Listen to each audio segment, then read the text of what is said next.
Willie D Live. So I was checking out this doctor on the internet, and this doctor was talking about ways that people could die when they go to sleep. You know, ways that you could die, like things that you can do that would that could kill you. Things that you do before you go to sleep that could kill you. He gave an example of 5 things, starting with sleeping on your stomach. And these are things he said that can kill you early.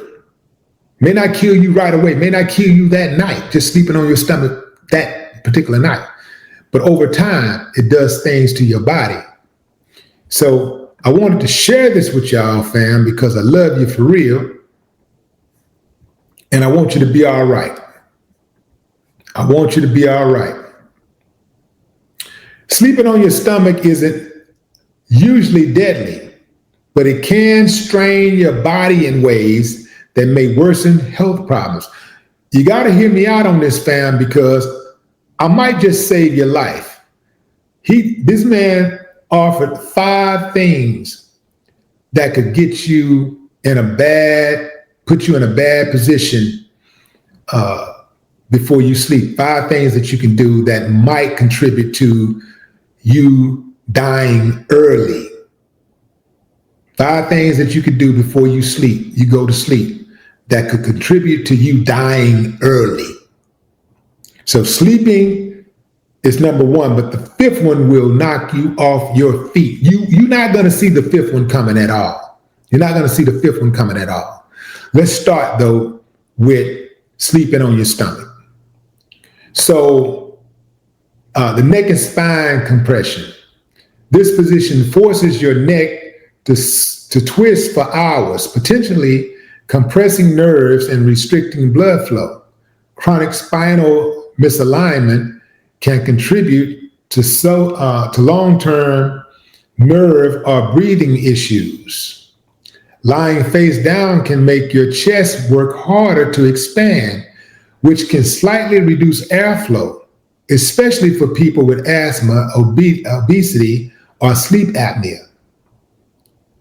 If someone already has weak respiratory function, sleeping might worsen nighttime oxygen levels. It won't kill most people, but it can worsen underlying issues that affect long-term health. Taking sleeping pills regularly. So sleeping pills ain't bad, but if you take them regularly, that could cause you some major issues. Many sleep medications, especially Z drugs, or mixing them with alcohol, can slow breathing. And some people, this can dangerously decrease oxygen during sleep. Your body adapts, causing you to need more for the same effect, increasing the overdose risk. That makes a lot of sense. I've had situations where I had to take sleeping pills, especially during any time that I'm recording an album. If I was recording an album, I usually, I'm up, for 48 hours in a row. I could be up 48 hours in a row, sometimes longer.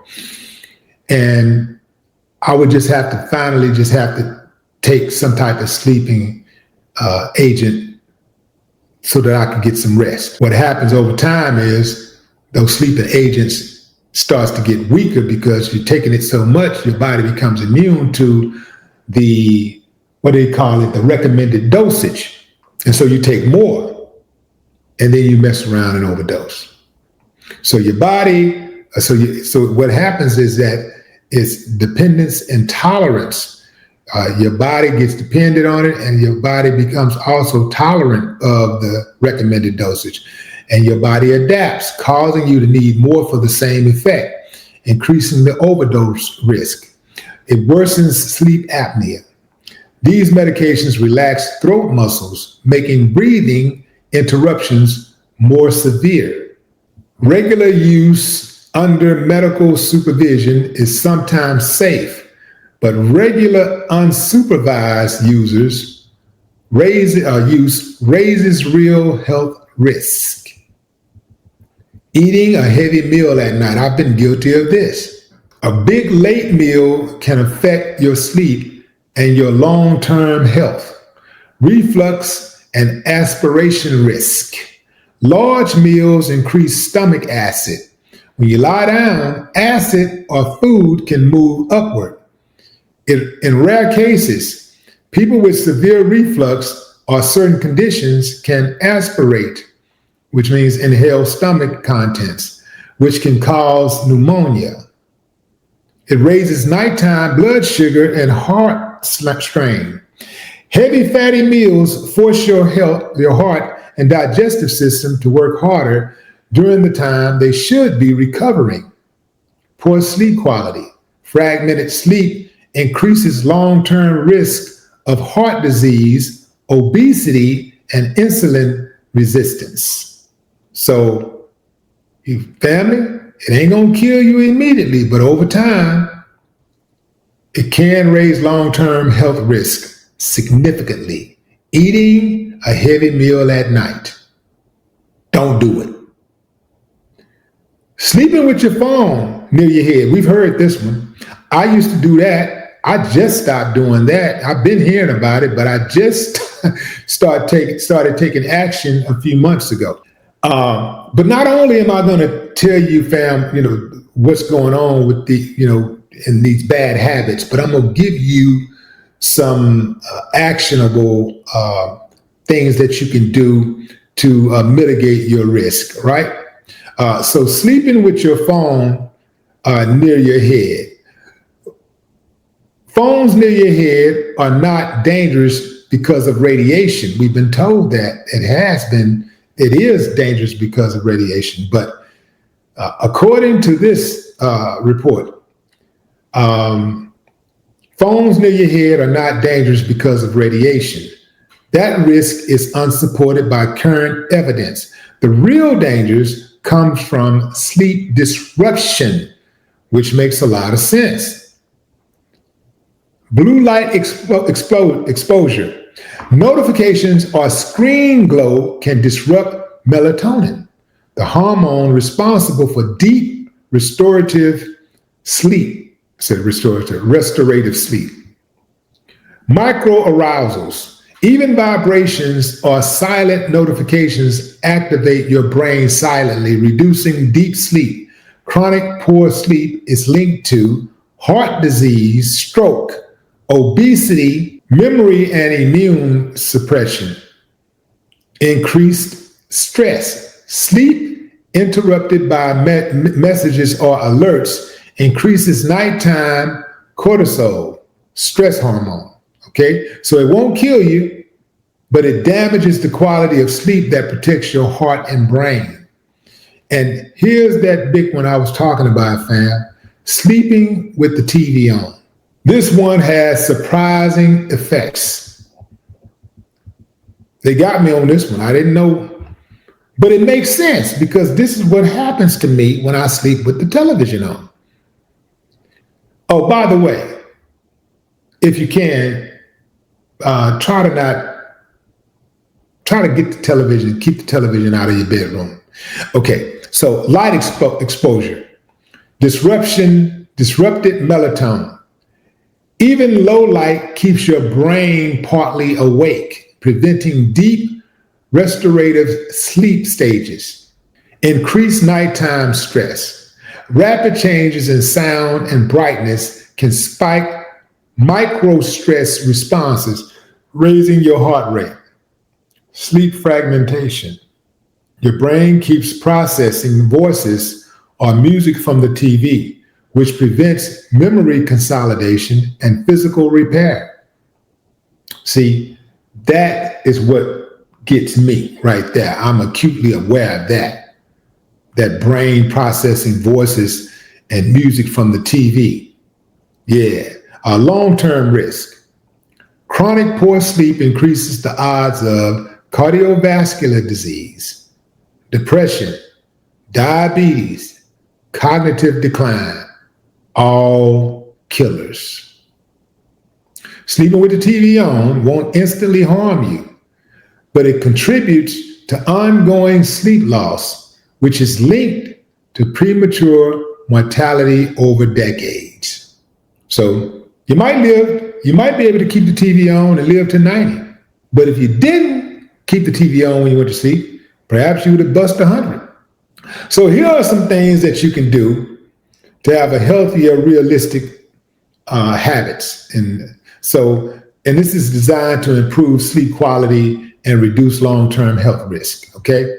Instead of sleeping on your stomach, sleep on your side, especially the left side, which is something that I do. I've been up on that for a minute now. And why is it better? Keeps the spine aligned, reduces pressure on lungs, lowers snoring and sleep apnea events, improves digestion and blood flow. And here's a tip: use a pillow between your knees to prevent rolling on your stomach. I don't need all that, but I guess some people do. Instead of taking sleeping pills regularly, build a natural sleep routine. Makes a lot of sense. So try these non-drug options first. Go to bed, wake up at the same time daily. Dim the lights 1 hour before bed. No screens, 30 to 60 minutes before sleep. Use sleep apps focused on CBTI techniques, the #1 non-medication insomnia treatment. Now, I've used that. I haven't used that in a while. I've used it. I still have trouble going to sleep at a set time and waking up at a set time. I have trouble with that. I'm still working on that. It says if you need medication, use it under medical supervision only, not daily without guidance. Instead of eating a heavy meal at night, eat lighter, earlier evening meals. I've been working on that lately too. Been doing a lot better job, like not eating really late at night and not eating heavy stuff at night. So a healthy approach is to stop heavy eating 2 to 3 hours before bed. Choose smaller portions with lean protein and vegetables. Avoid spicy or acidic foods close to bedtime. If you get hungry late, try a late night snack, yogurt, banana, nuts, herbal tea. That's good stuff, y'all. Yeah, that's good stuff. I've been doing that. Instead of sleeping with your phone near your head, keep it at least across the room. Again, like I said, I've been doing that lately. So better habits are to charge your phone on the opposite side of the room. Turn on your do not disturb or sleep mode. If you use it as an alarm, the distance forces you to wake up fully. Makes a lot of sense. And here's something else it didn't say. Hey, you can put that phone in the drawer. You know, if you don't want to put it across the room, at least put it inside of your nightstand drawer, okay? Okay, and number 5, instead of sleeping with the TV on, use calming audio without screen light. Use calming audio without screen light.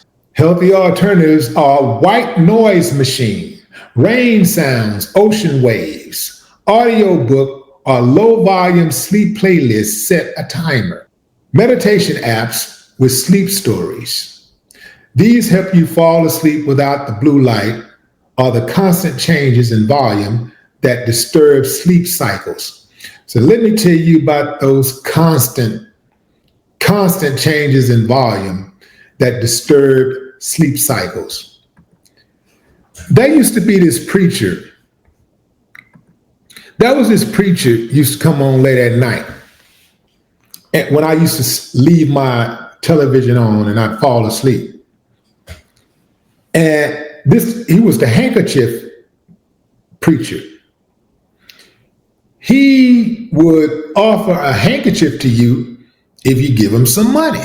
Hey, send some money in and, I'm going to pray for you and I'm going to give you this handkerchief. I'm gonna pray for prosperity. We're gonna pray that you get some money, you get that job, you're able to buy yourself a house, get that new car, shoot me some money over here, slide me some money, and I'm gonna make sure that you go to heaven. I'm gonna make sure I'm gonna call God directly. You going to heaven. You are going to heaven. I would fall asleep, and this guy would come on in the middle of the night. So in the middle of the night, I'm asleep, and out of nowhere I hear, God! I'm like, what the hell? This fool would scream at the top of his lungs, God! God's gonna save you! God! I'm like, what the hell is that?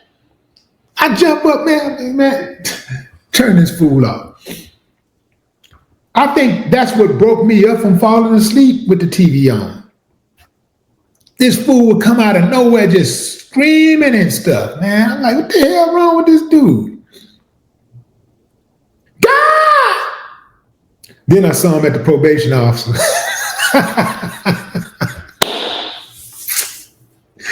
I saw that fool at the probation office. I'm like,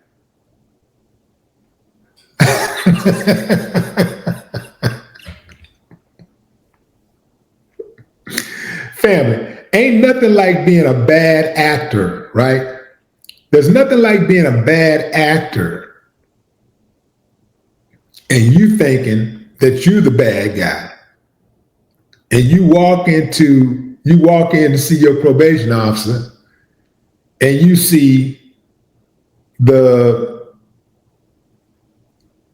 evangelical pastor, television pastor, walking out of the office from seeing his probation officer.